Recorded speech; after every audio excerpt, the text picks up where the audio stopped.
News Talk 820 WBAP, now on FM at 93.3. Make it a preset. 800-288-WBAP is our number. That's 800-288-9227. Okay, we have some breaking news on the illegal invasion. This came out today from DPS.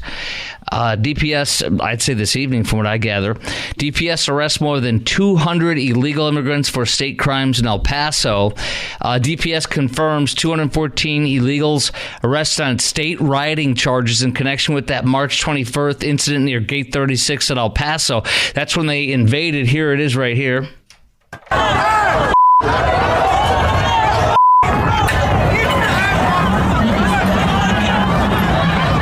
We all remember that.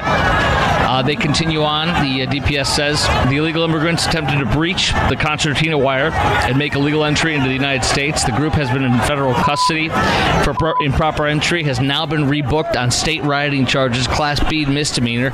All 214, thank goodness, all of them, will be held until they can be taken by U.S. immigration, ICE basically. The group is made up of adult males and females from Venezuela, Guatemala, Ecuador, Colombia, Cuba, Nicaragua, Honduras, and El Salvador. Additionally, DPS says tonight, 9 people are facing felony rioting charges, 7 of those who are currently in custody and have been booked in El Paso County Jail, including a 21-year-old from Venezuela, rioting, felony, criminal mischief, and assault public servant. A 21-year-old from Venezuela, rioting, felony, criminal mischief, and assault public servant. Another one who's 18 from Venezuela, same charges. A 27-year-old from Venezuela, same charges. An 18-year-old from Guatemala, rioting and felony. And then a 27-year-old from Venezuela, rioting, felony. And a 46-year-old from rioting, felony from Ecuador. 2 others wanted for felony rioting. Warrants have been issued. One is a 34-year-old illegal from Venezuela. Another's a 22-year-old Venezuelan illegal. So that's what they have at DPS. I've retweeted this on my Twitter feed at Chris Kroc Show. That's at Chris Kroc Show. We have other stories coming out tonight. Fox News, Bill Melugin saying in a statement to Fox, ICE says most. Now, I don't know if you caught this earlier. I was definitely had this on my queue of stuff to talk about with this issue we're in right now. And that is ICE says most of the 8 Venezuelan illegal alien squatters, they took over a house in New York City in the Bronx at a home in the Bronx with guns and drugs were previously apprehended at the Texas border. Let me tell you what happened. I was hearing this all day and all afternoon on Fox. One of Joe Biden's illegals, actually 8 of them, one of them had a gun, illegally had a gun, and police were chasing him down. He ran into an apartment. That's where they found him with 7 other illegals, a whole bunch of weapons. I'm quoting the New York Police Department. They called them clips, others say magazines, but they had several, not just 1 or 2, but several extended clips that were fully loaded with ammunition. They had handguns and multiple guns. They had ketamine, cocaine, and other drugs. They had a 7-year-old child in that apartment, and they were squatting illegally in a home. So now this follow-up from Bill Melugin. ICE says most of the 8 Venezuelan illegal squatters, alien squatters, arrested by NYPD at a home in the Bronx with guns and drugs previously apprehended at the Texas border and were released into the United States. One was arrested for murder last summer in Yonkers, New York. Murder! Many of them had been previously charged in New York and had been released from custody. ICE arrested 3 of them today, has filed detainers on 4 others who are still in local custody, remains outstanding. Lengthy ICE statements with details. That is on my Twitter feed as well. And then one more thing. This comes in today from, actually several more things, but Ron DeSantis out of Florida, says that 326,000 illegals from Cuba, Haiti, and Nicaragua and Venezuela have been flown into Miami alone. Against his wishes, against his will, they've been snuck in tens of thousands a month, and he says it's a legal program, and he's vowing to fight it. So he says... And by the way, the lawsuit by 20 states says only on a case-by-case basis can this be done, not the amounts of these amounts of hundreds of thousands of illegals flown into our ports and our airports all over the country. It amounts to, quote, the creation of a new visa program that allows hundreds of thousands of illegals who otherwise have no basis for coming in. By the way, one of the illegals that Joe Biden flew in is a Haitian illegal migrant who is now charged with raping a 15-year-old girl in Massachusetts. Joe flew that man in to come in and rape our woman, our young lady, our girl. That's what Joe Biden's doing to us. Disgusting and angering. And by the way, Fox News reporting today in the hearings today with the 5th U.S. Circuit Court of Appeals on the Texas state law SB 4.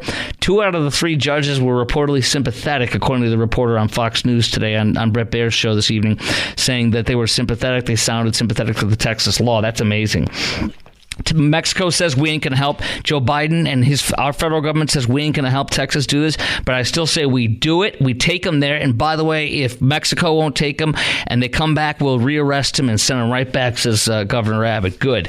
So my question for you, and I got more on this, but do you feel like we're losing our country? Do you feel like we're losing our country? I sure do, don't you? Does it feel to you like we're losing our country? I mean, we can't stop our president from flying in hundreds of thousands of illegals all over the country without our knowledge, without our will. They're violently assaulting us, raping our daughters and our mentally challenged folks. They're murdering us. They're assaulting our guardsmen, our border. They're squatting illegally. You know that Venezuelan influencer illegal guy? Remember that guy? And he's like, oh, you can squat. Here's what you got to do. He has now been arrested for weapons. There's a tweet I retweeted on my Twitter feed at Chris Crock Show, CHRISKROK, showing him at gun stores, talking about guns and showing which ones, and saying he's an American, he can get guns now. He's been arrested by ICE reportedly for weapons violations as well. That's a new report coming out today. This is from the New York Post. I'm going to give you more details on this coming up next, but do you feel like we're losing our own country here? Is that what you feel like? Do you feel like that? I sure do. I feel like it's helpless, and all we can do is tell you about the violence, the crime, and the millions of people that have come in, and there's about 2.5 million more coming in this year is what the reports are saying from everything I'm hearing, and it's just sickening to me. Do you feel like we're losing our own country here, as I do? 800-288-WBAP is our number, 800-288-9227. I'll give you some more details on some of the horrific things happening and more shocking news of these illegals invading us that Joe Biden's allowing and wants to have in here everywhere.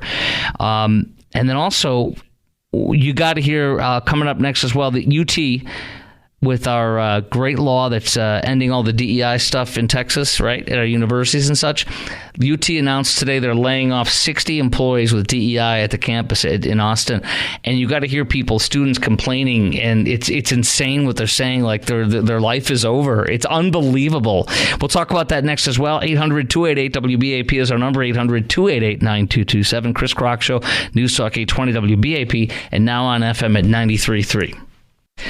News Talk 820 WBAP, now on FM at 93.3. Insanity with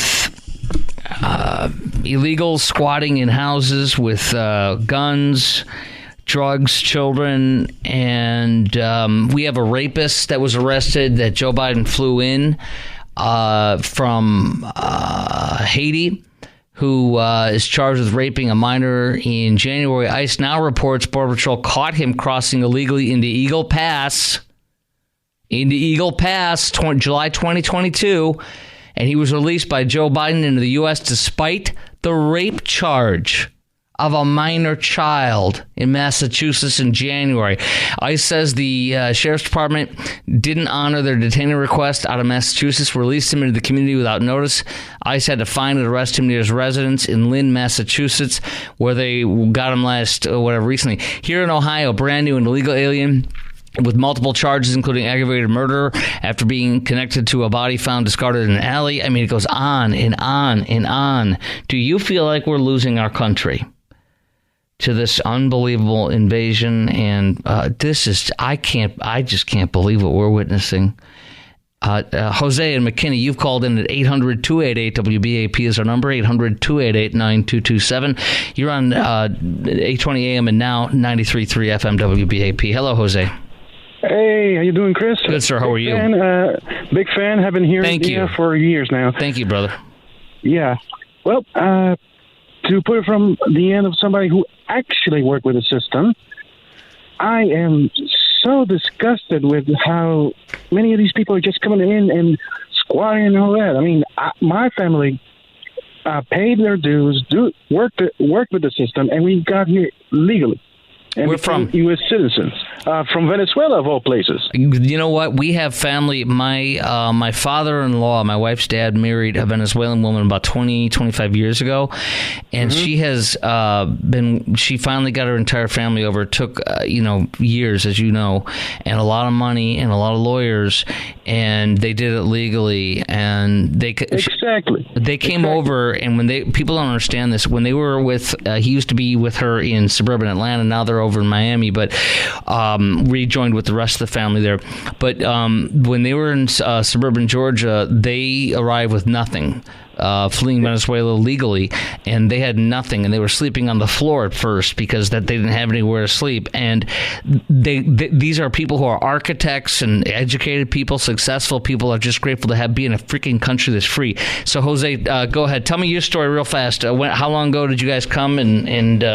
Well, it's been about 27 years now. Okay. Yeah, my mom married my stepdad, great man. He's been a saint to us. And, I was young, but we worked with the system. And like you said, we had to work through lawyers and all that. Right. But I got educated on this country, and I understand how much my mother sacrificed in order to come over here. Yes. Through all the legal systems that immigration has put down. I don't know if you hear from your mom or your other relatives who may be more in touch with Venezuela recently, but I'm reading from Bloomberg News that the crime is at a 22-year low because all the prisons have been dumped out and they have come here. And I think a dictator like Maduro would do that. What are you hearing? What do you know? I haven't heard much myself, only because I have decided to cut off most of that. You're far removed, Yeah, well, I am now an American citizen. Yeah, amen. I hate to say it that way. I love Venezuela, but I came to this country. It gave me a lot of opportunities that I know for a fact I would have been able to get over here. Right. So do you feel like we're losing the country that you so lovingly became a lawful part of 27 years ago? With every single person that comes here that's breaking the law? Yes. And do you think this is how most people who come from legally from other countries, particularly Hispanic countries, whether it be Venezuela or other Central and North American countries? Well, I can't speak for every one of them, but I'm pretty sure that if they came here and they did the job right, then yes, they also would be feeling pretty sour about all these people coming in, squatting up, and taking weapons and all this bull. The numbers, Jose, are huge from I know. The shift. I've been seeing them every day. Yes. Well, I mean, not just the illegals, but the number. I was going to say the numbers are huge and shifting away from Democrats to Republicans. And I think in this new upcoming election, I think it's because of what we're seeing. I mean, go ahead. No. I'm agreeing. Yeah. I mean, most people, I don't care who you are, most people do not. They're revolted by this. This is disgusting. They're replacing us. They're replacing all of us. I agree. Jose, thanks for your call, brother. I appreciate you very much. Always there, man, and thanks for being on the radio. Thank you, friend. Appreciate you. 800-288-WBAP is our number, 800-288-9227. Do you feel like we're losing our country? I do, based on everything we're seeing. Here's even worse. I mean, this is all over our country. In Oakland County, which is northwest suburban Detroit, one of their collar counties of the Detroit metro area, Oakland County, a sophisticated Chilean crime ring, is terrorizing one of Michigan's counties, one of their wealthiest counties, again, looting several homes last week while occupants were on spring break. $800,000 in jewelry and cash from one home alone. Chilean gangs hitting us very hard, says the sheriff. Several months earlier, 30 to 40 break-ins over a 4-month period. They're like ninjas, the sheriff says. These are professionally operating crime rings from their Chilean gangs that Joe Biden has brought into our country. I'm telling you, we've dumped gasoline on our country and lit a match. It is breathtakingly sick what we're seeing. All 7 Chilean looters nabbed last year came to the U.S. through a visa waiver program. Joe Biden.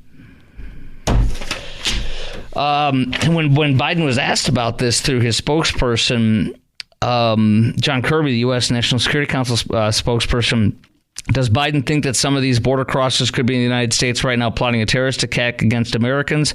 And he wouldn't answer at all. The president's confident that we're doing everything we can. No, you're letting them all in, and we all know it. It's just so sad and sickening to see what we're seeing. All right, coming up next on the Chris Crock Show on News Talk 820 WBAP, now on FM at 93.3. This is a great one right here. Sources are confirming UT laid off staff previously in DEI-related positions. So there's 60 people that have been laid off in UT. This is making the Austin American-Statesman today. It made the Dallas Morning News. And you get to hear some of these super woke leftist DEI people that are students freak out and act like their very lives are being threatened by this. Isn't that amazing to think about that? So some of these quotations are fantastic. I'll give you a few little pieces right now. Let's see here. How do we survive as in these institutions within UT? How do we survive? You're not going to survive without DEI? Wow. Another person says, y'all are taking away life-saving services. So you're not going to live if you don't have DEI in the school? And another person, they're messing with people's lives. You know what? How many of us are affected in our institutions by this DEI stuff? How many people's lives are messed with because of this? You know what I'm saying? And it's kind of like they're getting a taste of the medicine that other people have been getting with this garbage. And now they're saying, we're going to die if we don't get this. What do you think is going to happen to them? Aren't you glad to see them get a little taste of their own medicine and what it's like for the rest of the folks in this country to be, treated with this garbage? We'll get into that coming up next on the Chris Crock Show on News Talk 820 WBAP, now on FM at 93.3. Get ready to have your Liberal Tears mug filled with Liberal Tears. All that's next on the Chris Crock Show, News Talk 820 WBAP, now on FM 93.3. Okay, when I read this, I thought, you have to hear this. It's really funny, laughable, but it's also like, I don't know. It's like, come here, pumpkin, hold my hand. This is going to be okay. You're going to live. One of the students that apparently worships at the altar of DEI and is involved in all the DEI stuff at UT is freaking out in a story by the Austin American-Statesman today because 60 people, UT confirmed, and they're, of course, Austin campus. UT confirms that at least 60 employees previously in DEI-related positions, they've laid them off. And they also closed a division of campus and community engagement, formerly diversity and community engagement division. Anyway, it's all the DEI stuff, It's like the government, these acronyms, I don't even know, what are they doing, right? They're making it more complicated so you can't even understand what they do. So they sound like they're like on a higher plane than we are or something. I swear that's all it is. But I want you to hear what one of the students that I guess is I don't know if they're a first generation person who's illegal, or I don't know. It's something in that realm. Anyways, this UT senior, quote, a first-generation college student involved in student agencies previously housed in the now shuttered multicultural education. Previously housed in the now shuttered Multicultural Engagement Center, says this closing is, quote, disgusting. Heartbreaking and devastating. Don't begin to cover my feelings about it. Y'all are taking away life-saving services. So if you don't get DEI, you're going to die. They say it's going to make she says it's going to make a drastic impact on students' experience and comfort on campus. Comfort. Yes, we want to make sure that people are comfortable. Are you on? Come here. You want to comfort? Come over here for comfort. You want a hug? Come here. Do we have that at our jobs? Do we get hugs for comfort at our jobs? Is this the real world? You know what I saw when I saw this, and I read the whole article. I'm going to share highlights with you, but I saw like all this bureaucracy and all these employees that make up this crap and make up this whole DEI cult that mean nothing and get them jobs, paid a lot of money, and they do a lot of nothing. And now I see people clamoring as if they're going to die and they can't exist without this. And I think they're going to get their butts handed to them, and they're getting their butts handed to them. I think they're going to learn they're going to be just fine. Don't you think so? Do you think people that are saying they're going to die if they don't have DEI at UT are actually going to make it and they're going to be fine? Do you think this is a good lesson for them to learn that all this stuff is BS? You don't need it. That you don't need to make yourself different from anybody else, and everybody else doesn't need to make themselves different from you. We're all kind of in the same boat together. And the more we try to, stand out differently from everybody and say how, you don't understand and we're separate from you and all that, the worse things are. So this student says, y'all are taking away life-saving services. It'll have a drastic impact on students' experience and comfort on campus. Staff members say, quote, they're messing with people's lives, the staff members. You know what? A lot of us lose our jobs over the years, and I think a lot of people's lives have been messed with from DEI, don't you think? Like from the negative effects of it?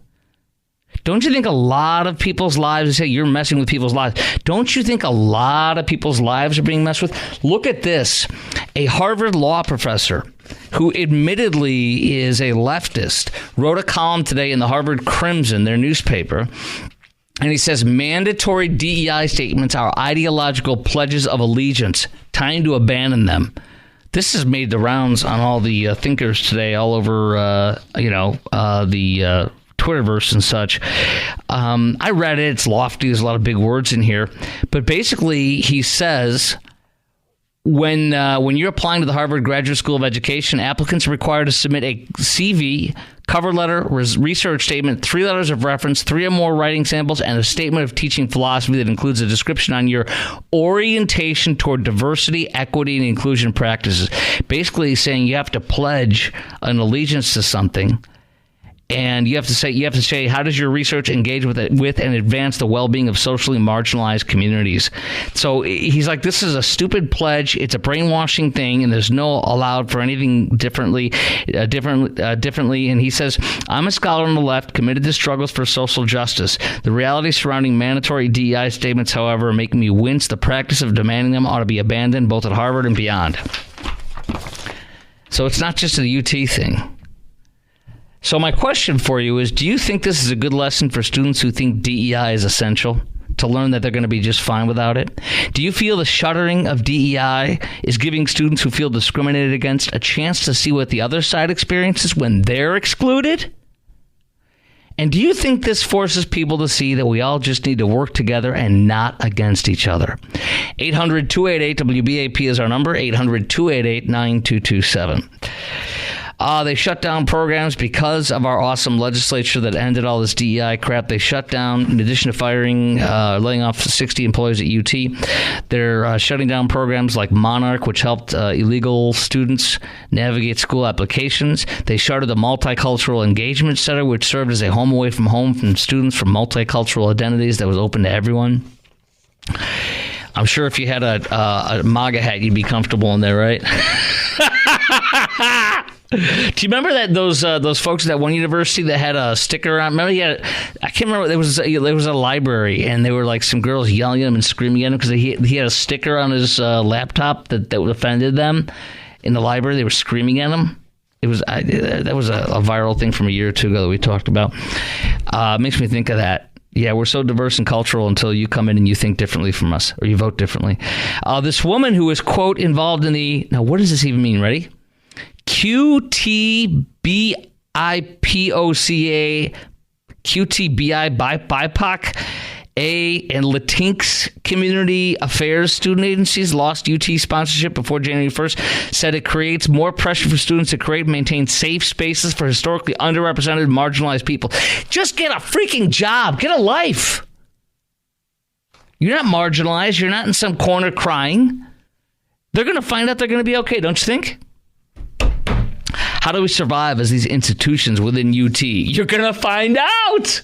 You're going to survive like my son did at one of the major universities here in North Texas, and like he's doing now in Tokyo at a university there for a semester as a foreign exchange student for a semester. I mean, they're going to be fine. Do you know that? Do you know my son is staying with a Japanese family? He's doing homestay. And he doesn't have a cultural center for him there. And he's going to be fine. Do you know that?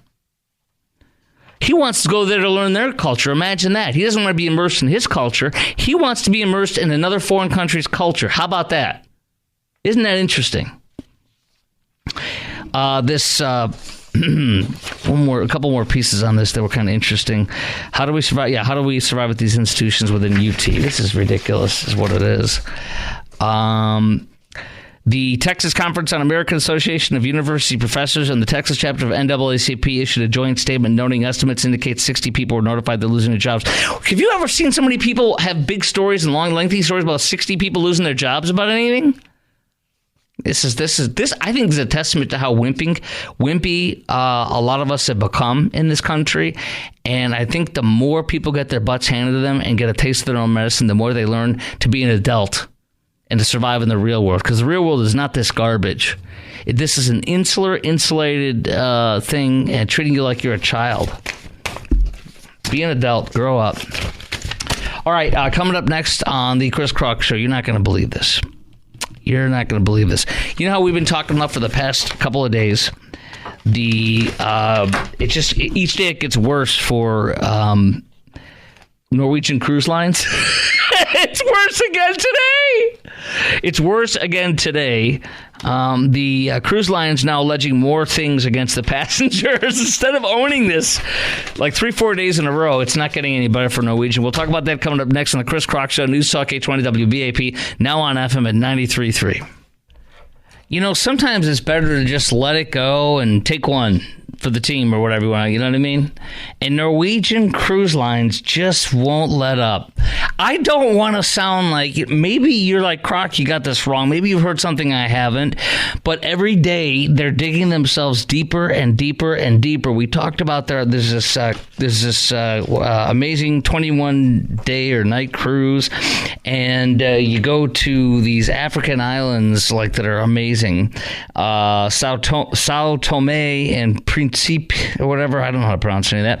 And anyways, so there was the report I've been sharing with you, it's kind of unfolded. The first day was they left 6 people behind, and it wasn't their fault. Supposedly it was because their what do they call the excursion was an hour late, and they did get to the ship before it left, and the captain would not let them get back on, even though like the Coast Guard or somebody like that took them to the ship.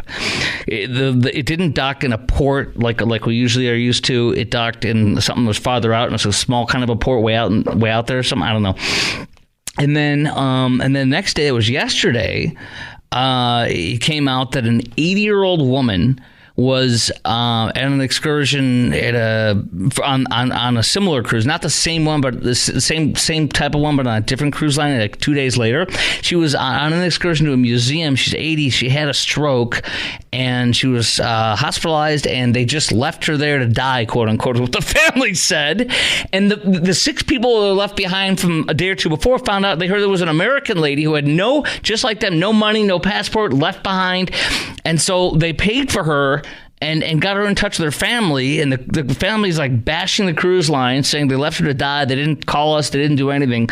And then now today, another saga. 3 days in a row, Norwegian Cruise Lines.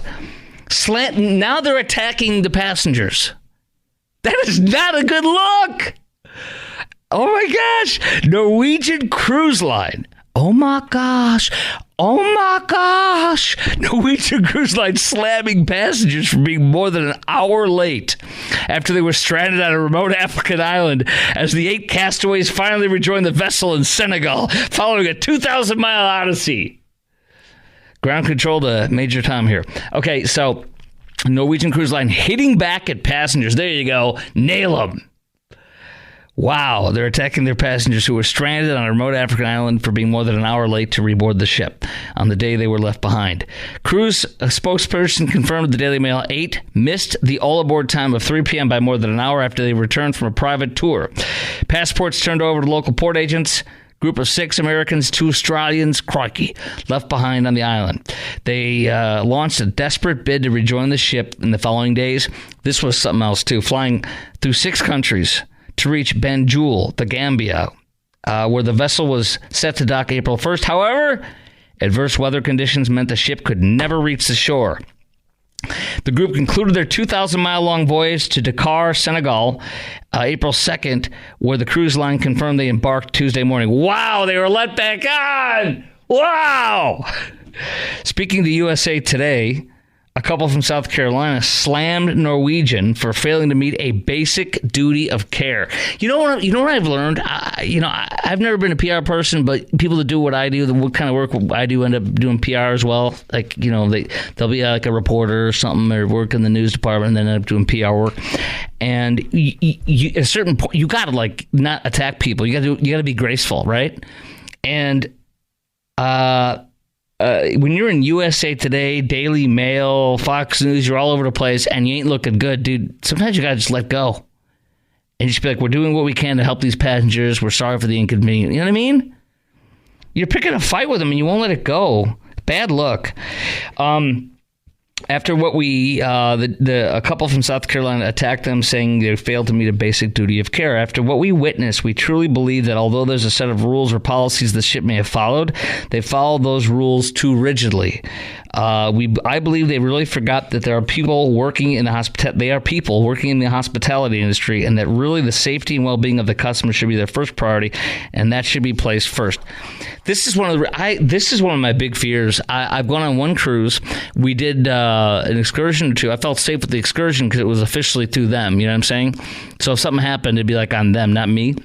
That appears to possibly be this. I don't know for sure, but when we stopped in Cozumel on the cruise we went on, among other places.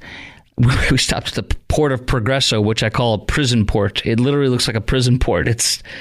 But you go in there to get to chicken pizza, as I call it, Chichen Itza, the Mayan ruins. I like to call it chicken pizza. But and you get relentlessly hounded by people trying to sell you cheap crap from China. They let people sell crap all over the place there. It's like, dude, leave us alone. But anyway, the couple says, we believe there's a basic duty of care they forgot, so it does concern us. Oh, my point about the Cozumel, though, we rented a scooter. A friend of mine who travels a lot said, rent a scooter, go around the island. So we did that, and we rented one. My wife was on the back because I had a scooter for about 2-3 years when I was in high school, so I knew how to drive one or ride one well. But I was terrified the whole time of like being late. You know what I'm saying? So like I arrived like 2 hours early. I'm like, I don't like this. I feel under the gun. This terrifies me. And then you see this, and it's like, my gosh. I wonder if you've ever been late on one of these things. Or if you've ever seen somebody be late on one of these things. 800-288-WBAP. 800-288-9227. I know there's no way you're going to get on, but anyway. The 9th member of the party, 80-year-old woman that I told you about, was sent home seeking medical treatment. She has since rejoined her family in the States. Her daughter and son-in-law are slamming the cruise line for abandoning the elderly woman. She was disoriented, had trouble speaking, seeing, or moving her left side of her body when she woke up. My gosh. Norwegian spokesperson claimed the woman was released in a coherent state. I hope she was as coherent. I hope she was more coherent than our president. Our protocol is to contact the guest directly, as we could not have the authority to share any medical details with anybody else. All right. She was taken to Stanford once back in California. She may have suffered a heart attack in addition to the stroke, and Norwegian Cruise Line just left her there. My gosh.